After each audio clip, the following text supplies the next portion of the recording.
Selamat pagi teman-teman semuanya. Kita akan memulai kebaktian. Sebelum kita memulai kebaktian, mari kita bersaat teduh sejenak.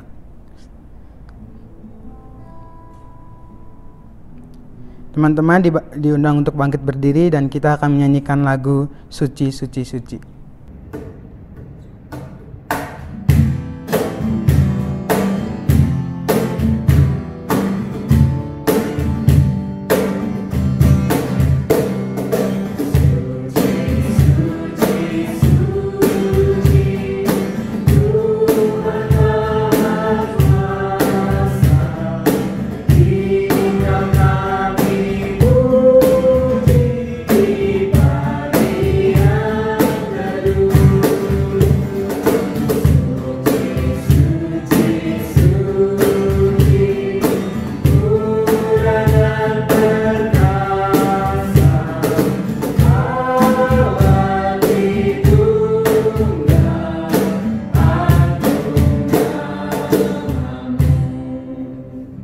Votum dan salam. Ibadah kebaktian remaja dan pemuda pada hari ini berlangsung di dalam nama Allah Bapa, Anak dan Roh Kudus yang menyertai umatnya senantiasa sampai akhir zaman.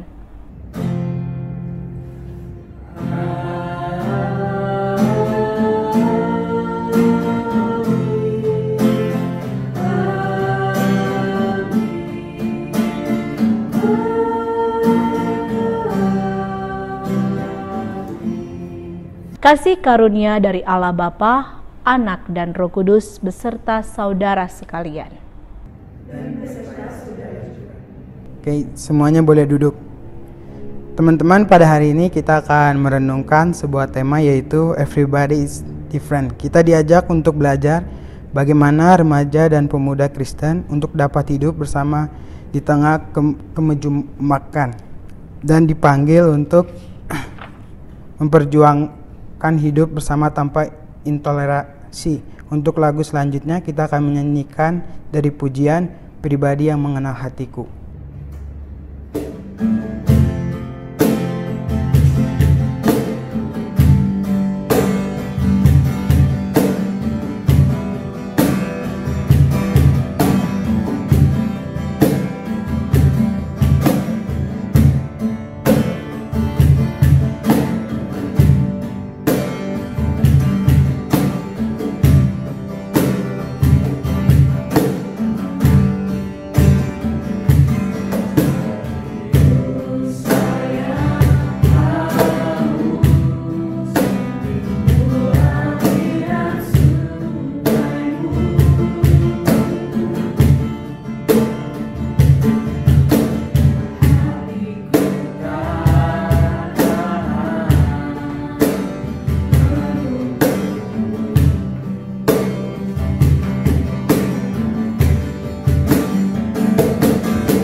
Seringkali dalam menjalani keseharian kita terjatuh. Seringkali kita menjalani hidup ini hanya dengan tuntutan diri kita sendiri.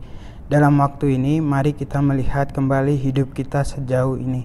Kita meminta Tuhan untuk mengampuni dan menguatkan kita untuk kembali berjalan di jalan yang benar. Jemaat diberi kesempatan untuk menaikkan doa pengakuan dosa secara pribadi.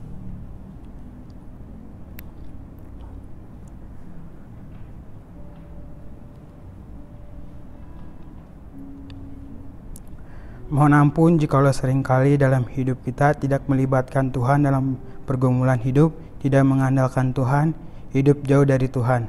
Hanya di dalam nama Tuhan Yesus Kristus, Tuhan dan Juru Selamat kita, kami berdoa. Amin. Untuk merespon doa pengakuan dosa kita, mari kita menyanyikan lagu Dihapuskan Dosaku.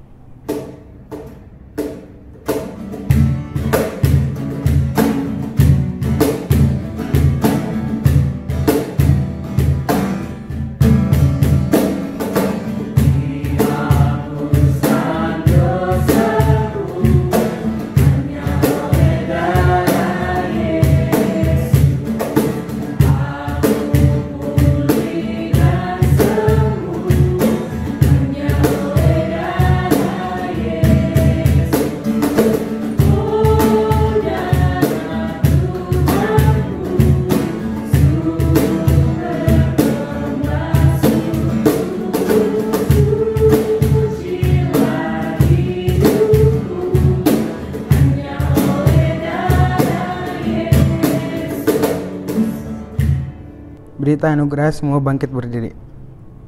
Terimalah berita anugerah dari Allah yang tertulis dalam Mazmur 103 ayat 3-5. Dia yang mengampuni segala kesalahanmu, yang menyebutnya segala penyakitmu. Dia yang menebus hidupmu dari lubang kubur, yang memahkotai engkau dengan kasih setia dan rahmat. Dia yang memuaskan hasratmu dengan kebaikan, sehingga masa mudamu menjadi baru seperti pada burung raja wali. Demikianlah berita anugerah dari Tuhan. Marilah kita memberikan salam damai bagi teman-teman kita.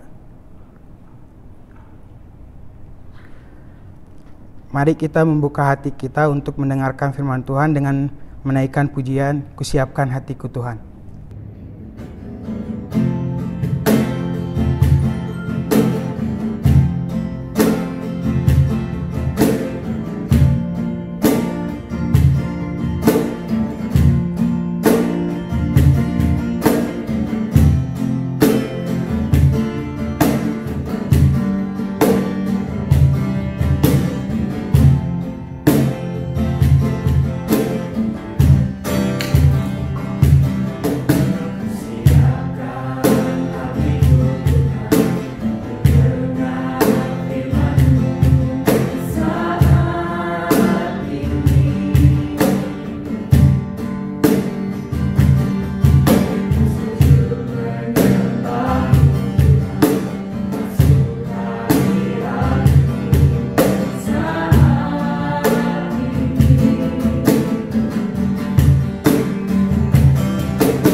Pelayanan firman Tuhan, semuanya boleh duduk. Sebelum kita masuk di dalam firman Tuhan, mari kita berdoa.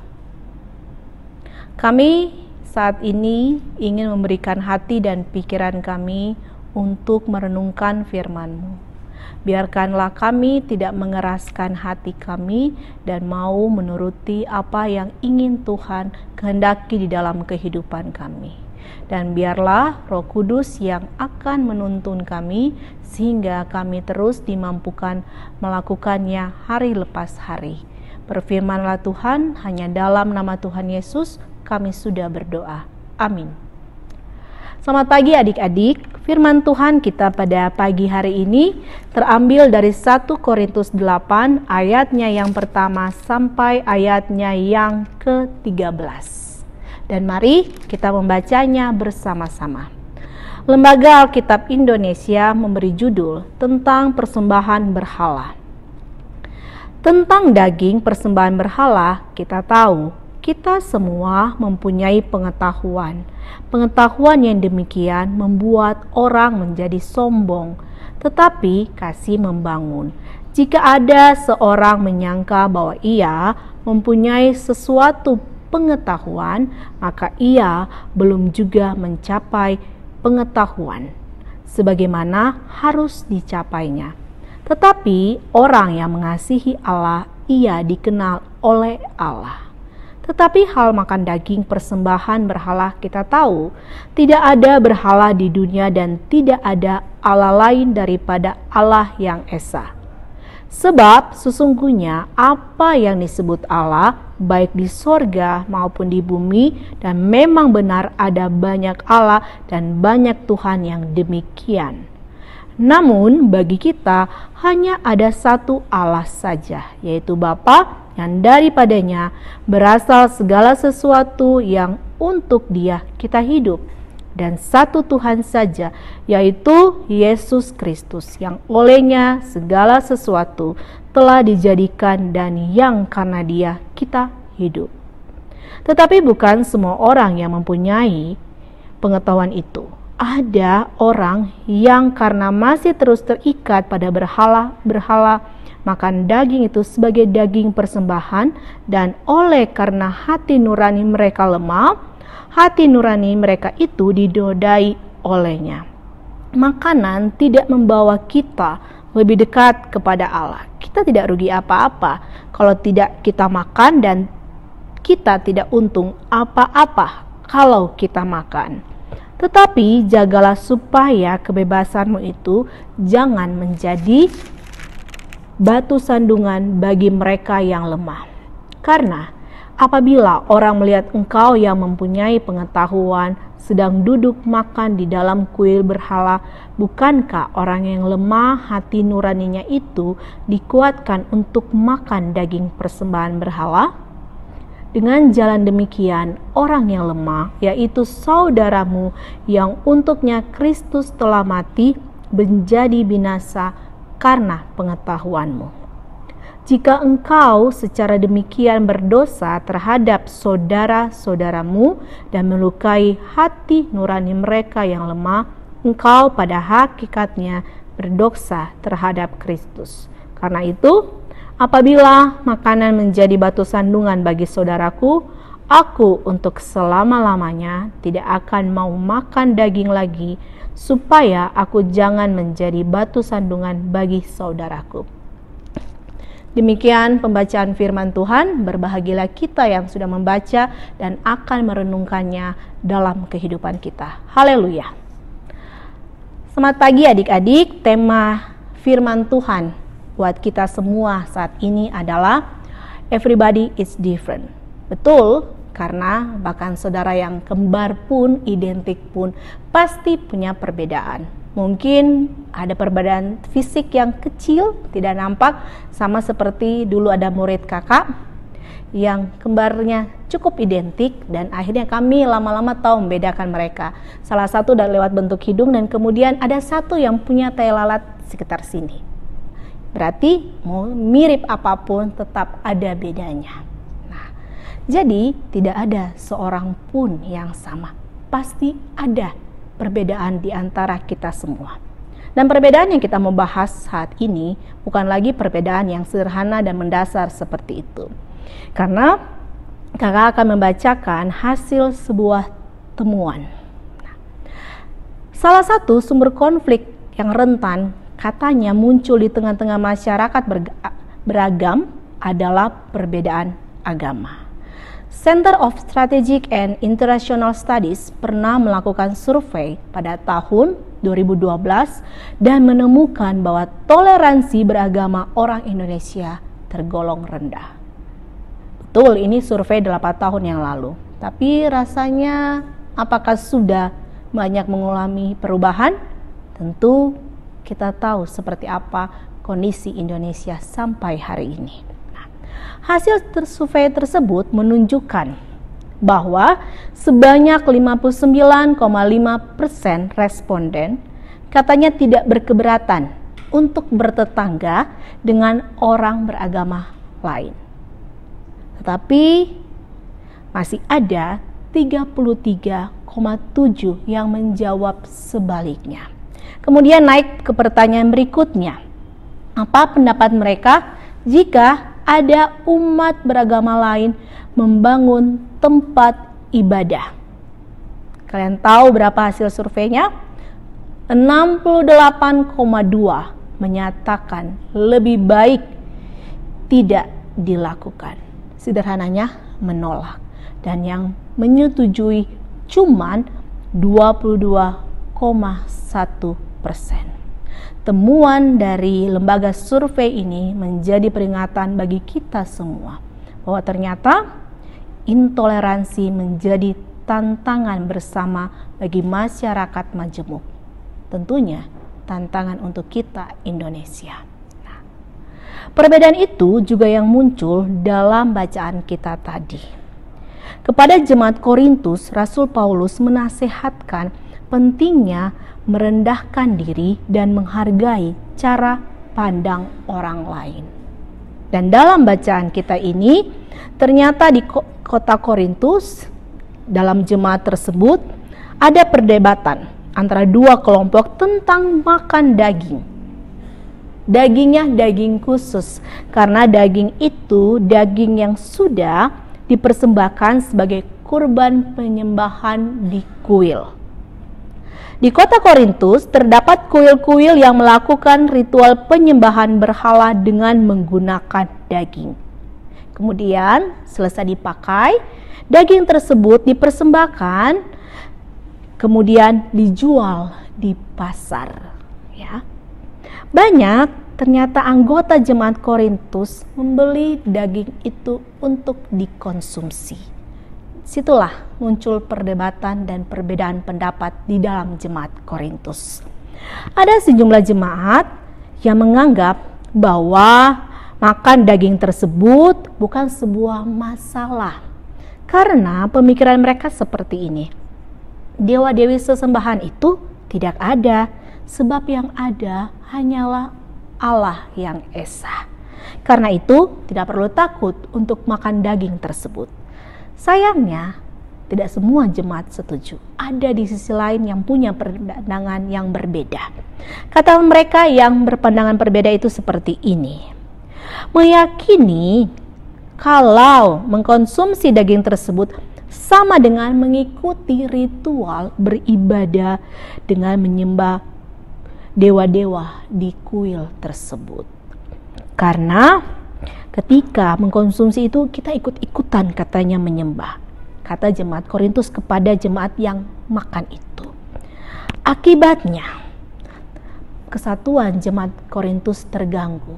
Ada yang bilang tidak boleh makan, ada yang bilang boleh-boleh saja untuk makan. Sehingga terjadilah dari perbedaan kemudian munculkan konflik dan akhirnya ketika mereka tidak bisa saling menghargai pendapat satu dengan yang lain, mereka mengalami intoleransi, di mana mereka tidak mau menerima pandangan satu dengan yang lain. Lantas, apa yang terjadi?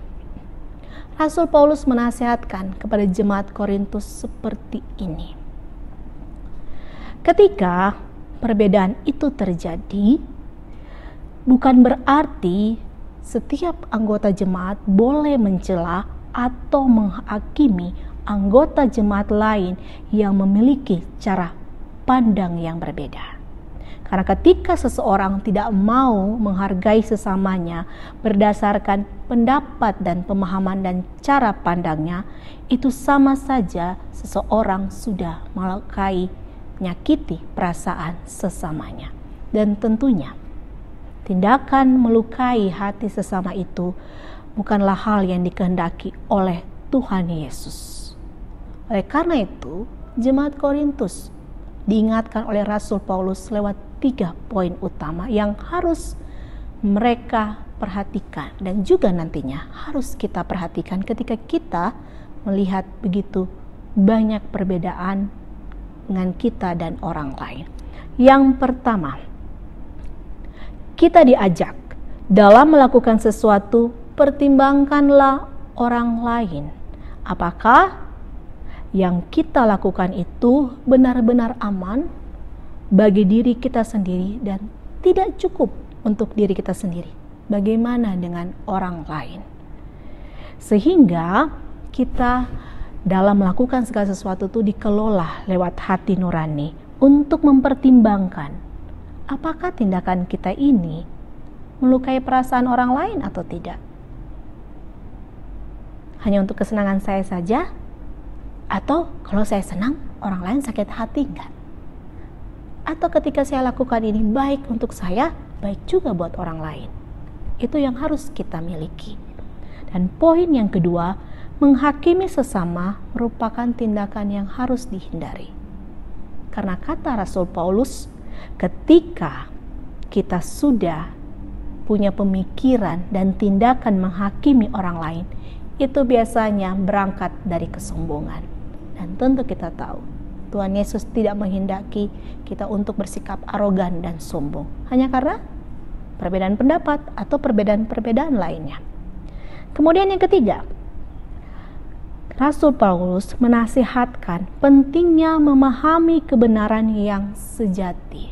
Kan kadang orang berdebat ingin kekeh gitu, pendapat saya yang benar, menurut saya yang benar, atau apapun kita yang benar.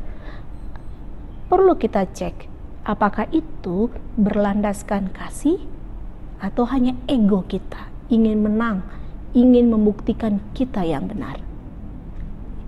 Kalau sudah seperti itu, berarti tentu kita tahu tidak ada kasih di sana. Nah, oleh karena itu, percuma kan kita berdebat, karena pada akhirnya kita akan saling menyakiti satu dengan yang lain. Dan berbicara tentang everybody is different dan perbedaan itu adalah sesuatu yang indah, kakak sangat setuju dengan tema ini. Dan begitu tema ini menjadi bahan renungan yang akan kakak bagikan, kakak ingin berbagi pengalaman hidup ketika kakak dulu masih SMA di kota Palu. Palu letaknya di Sulawesi Tengah dan Kristen adalah minoritas dan beberapa agama lainnya, teman-teman dan saudara-saudara yang Muslim adalah mayoritas. Dan banyak pengalaman yang indah selama menjalani perbedaan itu. Satu yang paling mendasar, dulu kalau pelajaran agama, teman-teman kakak yang Muslim akan tetap stay di kelas, tinggal di kelas, dan kami yang Kristen karena tidak banyak, mungkin maksimal 5-6 dari sekian 40 siswa akan menggunakan ruang kelas khusus. Nah, kadang-kadang guru agama Kristen tidak bisa hadir atau berhalangan untuk hadir. Bosan, nggak tahu mau ngapain. Pada akhirnya teman-teman ketika tahu teman-teman yang Muslim, ya udah tinggal saja di kelas, stay sama kami, menemani kami pelajaran agama.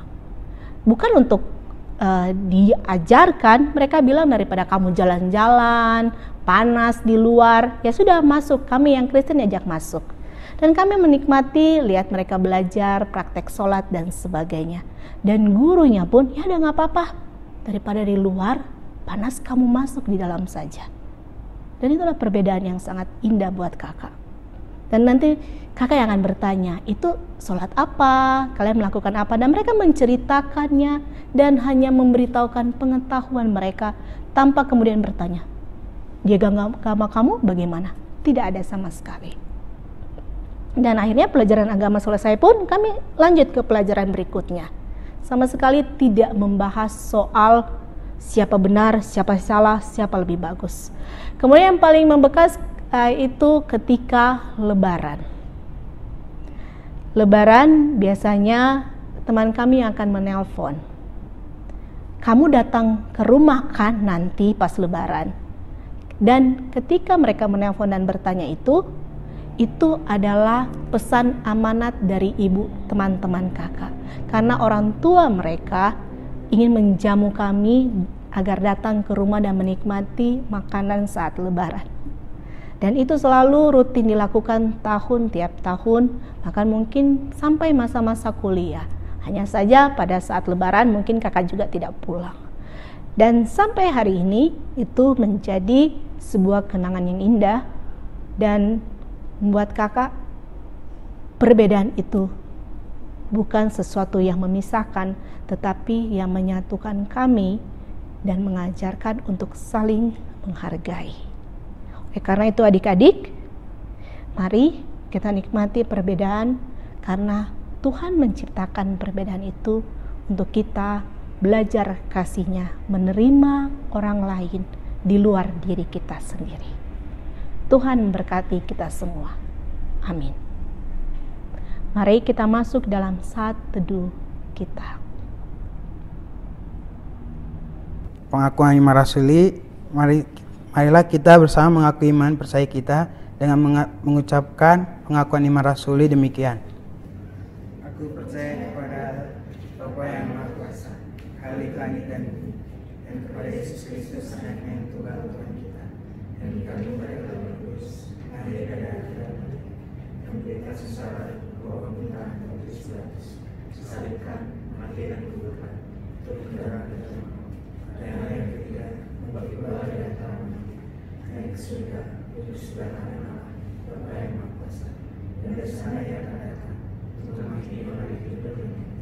Aku percaya kepada Kristus, gereja yang kudus dan am, persekutuan Roh Kudus, pengampunan dosa, kebangkitan orang mati dan hidup yang kekal. Amin. Semuanya boleh duduk.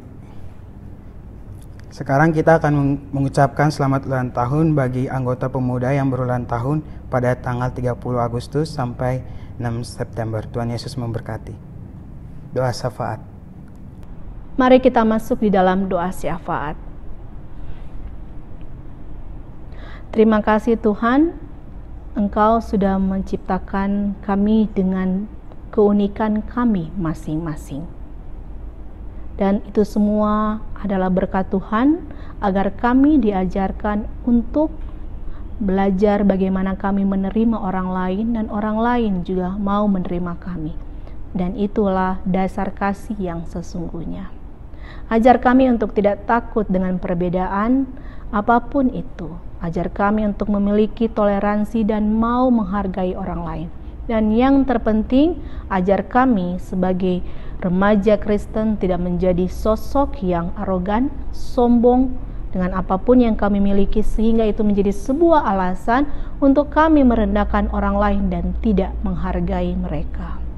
Tapi biarlah kami mampu melakukan sikap-sikap yang Tuhan kehendaki agar kehidupan kami menjadi berkat bagi orang lain. Dan melalui itu semua, mereka bisa merasakan cinta kasih Tuhan Yesus yang nyata lewat kami masing-masing. Saat ini kami untuk berdoa di tengah kondisi saat ini yang kami juga terus berhati-hati dan menjaga diri dengan ekstra. Berikan kami kesadaran untuk tidak meremehkan kondisi ini, bahwa kami juga punya tanggung jawab untuk menjaga kesehatan diri kami dan menjaga kesehatan orang-orang di sekitar kami yang kami jumpai. Dan biarlah kami juga bertanggung jawab dengan waktu yang Tuhan berikan di tengah kondisi belajar yang tidak biasanya, tapi kami mau tetap bersungguh-sungguh belajar dan memberikan yang terbaik karena kesempatan ini sesungguhnya adalah berkat dan pemberian dari Tuhan. Kami berdoa untuk kesehatan keluarga kami, orang tua kami, pengasuh kami, dan siapapun yang saat ini sedang merawat kami. Terima kasih Tuhan hadirkan mereka di dalam kehidupan kami. Dan biarlah mereka bisa terus kuat, sehat, dan semakin bijaksana dalam merawat dan membimbing kami. Kami berdoa untuk bangsa dan negara ini. Kami berdoa untuk para pemimpin yang telah bekerja keras di segala lini dan di segala sektor, agar mereka, Tuhan berikan kekuatan, kesehatan, dan terutama hikmat dan kebijaksanaan, agar mereka dimampukan mengambil keputusan apapun itu untuk kebaikan bangsa ini. Dan mereka melandaskan itu hanya menurut kasih Tuhan. Dan biarlah bangsa kami boleh melewati masa-masa sulit ini dan masyarakatnya bisa tetap dalam kondisi yang tercukupkan. Tuhan Yesus, begitu banyak yang kami pinta, tetapi khususnya kami berdoa untuk tim medis, agar mereka juga diberikan kekuatan dan kesehatan untuk merawat dan menolong orang-orang yang dalam kondisi kurang sehat. Dan semoga juga proses penemuan dan proses persiapan vaksin nanti boleh berjalan dengan baik, Tuhan yang sempurnakan, sehingga obat-obatan tersebut boleh menyembuhkan kami manusia di tengah pandemik ini. Inilah Tuhan doa kami yang kami sadar jauh dari sempurna, tapi kami mengimani hanya Tuhan Yesus yang akan selalu menjawab doa kami yang terbaik seturut dengan kehendak-Mu. Amin. Pelayanan persembahan. Sekarang tiba saatnya bagi kita untuk memberikan persembahan kita sebagai bentuk ungkapan syukur kepada Tuhan. Kita akan mendasari persembahan kita dengan Roma 12 ayat 1. Kita baca bersama-sama. Karena itu, saudara-saudara, demi kemurahan Allah, aku menasihati kamu, supaya kamu mempersembahkan tubuhmu sebagai persembahan yang hidup, yang kudus dan yang berkenan kepada Allah. Itu adalah ibadah yang sejati. Mari kita membawakan persembahan kita kepada Tuhan sambil menyanyikan pujian, bawa persembahanmu.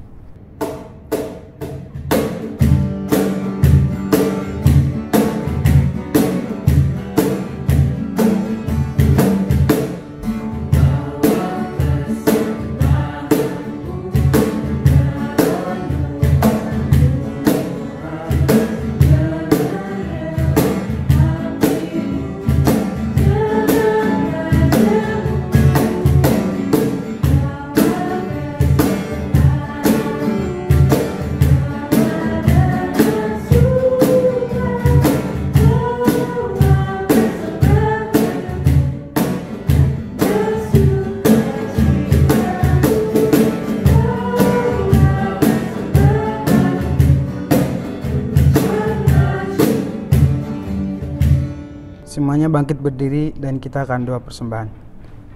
Doa mulai. Tuhan Yesus yang baik, terima kasih atas berkat-Mu sudah mengumpulkan kami di sini. Kau juga berkati kami sudah boleh memberikan sedikit dari persembahan-Mu ini. Semoga persembahan ini berguna juga Tuhan. Hanya dalam nama Tuhan Yesus kami berdoa, amin. Hari ini kita telah bersama belajar bagaimana remaja dan pemuda Kristen dapat hidup berdampingan bersama dengan teman-teman kita yang berbeda, dan bagaimana cara kita hidup bersama tanpa adanya intoleransi. Untuk kita, mari kita angkat pujian dari lagu Walau Ku Tak Dapat Melihat.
pengutusan dan berkat.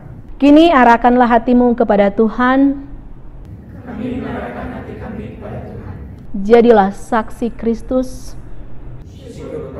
Terpujilah Tuhan.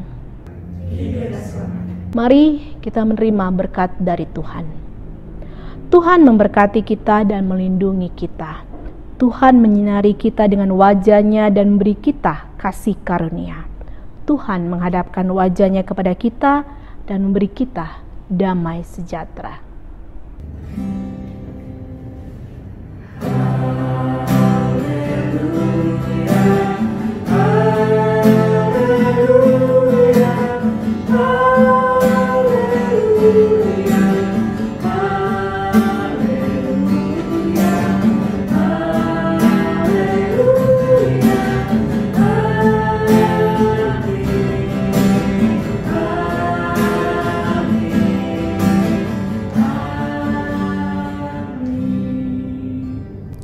Kebaktian selesai, selamat hari Minggu, Tuhan Yesus memberkati.